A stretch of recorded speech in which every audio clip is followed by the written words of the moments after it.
recycle parts for art. And we are standing in my kitchen this morning because I am about to do some coffee dyeing of some of those shipping tags and some paper. And I want to show you what I'm using. I'm using this Hammer Mill laser print paper. It's 24 pound. And I accidentally bought the wrong size package, 8.5 by 14. And so I thought I would use those for altered books and junk journals. And forgive the banging in the background, that's my hubby. Alright, and there's my shipping tags. And I get these shipping tags at Staples. They have a huge box. And I can't show you that because I threw it out already. But they come, I think, like 500 in a box. And I use a lot of them. I give them out as gifts when you shop in my Etsy store. And I'm using instant coffee. I'm using this wide mouth canning jar. And I'm using this, whatever this is. I'm sure somebody knows what that is. And this is my pan that I bake my paper on. And yes, it will go in the oven. So first things first, I will get my coffee mixture ready and I'll be right back. Okay, so there's my canning jar. I boiled up some water. I filled the canning jar with water and I put a few heaping teaspoons of the coffee mix in there. And, you know, you don't have to use instant coffee. If you want to use regular brewed coffee, just make it really, really strong. And I fill up my canning jar and I take my shipping tags and I clip them. I forgot to tell you about the clip, so the clip is also part of this. I clip them together so that when I put them in the, I'm doing this one-handed, so when I put them in here, they are easy to get out. And I also like the strings to be dyed. So I push that down in there and they all stay together. And as you do your coffee dyeing, you're going to need to add a little more coffee to this container so that it covers everything. Okay, so then I just push it down. And I have the white paper underneath so that if the coffee spills, it's awesome. And just push it down and I leave it in there for about 5 minutes.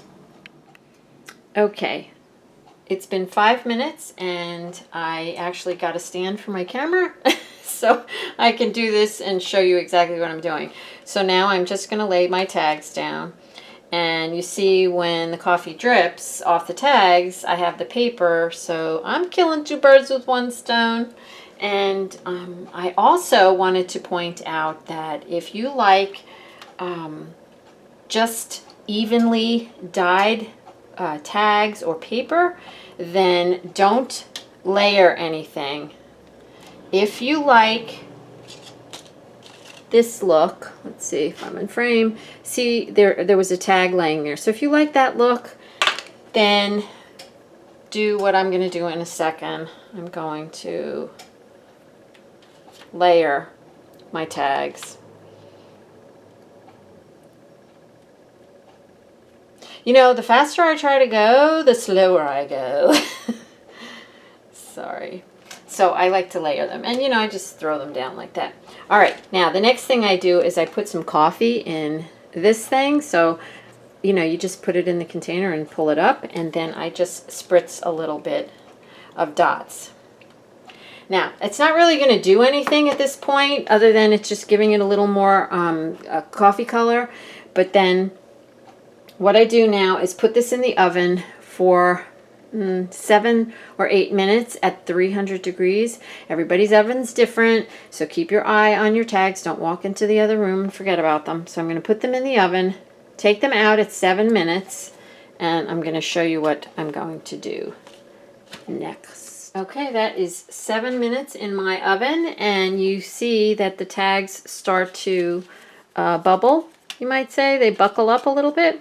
So now I'm going to show you a little thing that I like. So you see these little dots on there?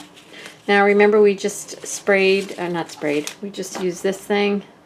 All right, it did not make any dots. You see it just made the a little bit more coffee, a little darker, whatever. Now if you want these dots, you like them, drip marks I call them. If you like the drip marks, these are dry tags. They just came out of the oven. Go and do this with your little thingy.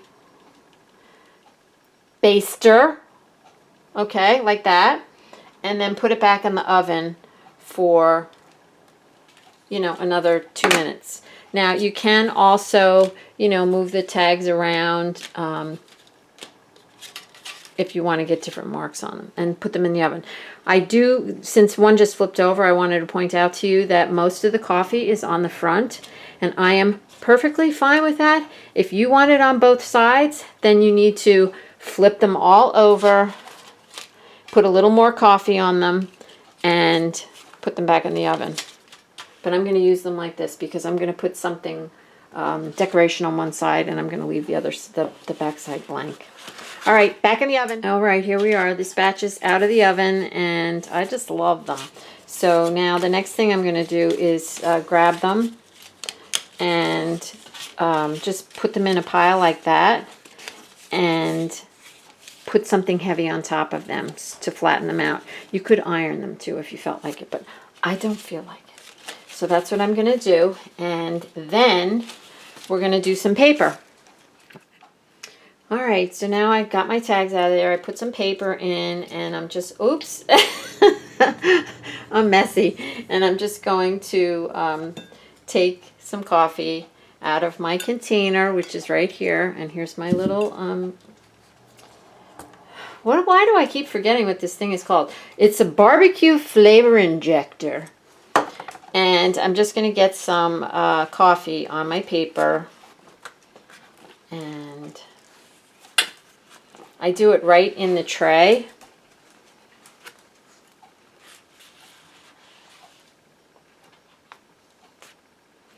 And then I'm just going to put it in the oven. And if I missed a spot, I'm just going to use my little baster.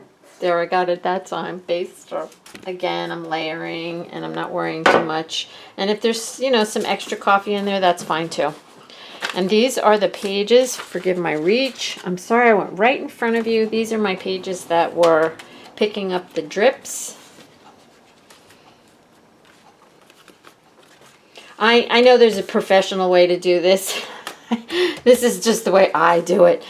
Quite the sloppy girl. And then I'm just going to put this in the oven. Okay. So I'm going to put, I don't know, you know, 6 or 7 pages, I think. And then I'm going to put it in the oven, and I'll be right back. Here's the gorgeous coffee dyed paper. Isn't it pretty? I love it. And what you have to do with the paper, it's a little different because it's big. Look at that one. Isn't that gorgeous? Oh my gosh. It's the pan. It's the name on the pan is in there. Anyway, what you do with the coffee dyed paper is you cook it for about 5 minutes. You open the oven, and you try to separate them. There's 6 sheets here, and separate them a little, flip them over like that to give them a little more air circulation. And then you put them in for another 4 minutes, check them again, and I would say all total it takes about 12 to 14 minutes on a 300-degree oven. You could try heating the oven a little hotter if you like, but that's what I've been doing. Here we have my beautiful tags, and I just kept rotating. And you notice that I leave the strings in because if you take the strings out, and you can take the strings out if you don't want to use them after the fact, but if you take them out, these little things tend to come off. So I just leave mine in. I love it like that. And here's my stack ready to go under you know, a heavy book or a sewing machine or something. All right, everybody, I hope you enjoyed this little quick demonstration on how I dye my paper and with coffee, and it took about an hour in total, and I got all this paper and tags. Yeah, so I hope you have a blessed day. Here I am over here. Hope you have a blessed day full of love and recycled art, and I will see you again next time. Thanks for watching.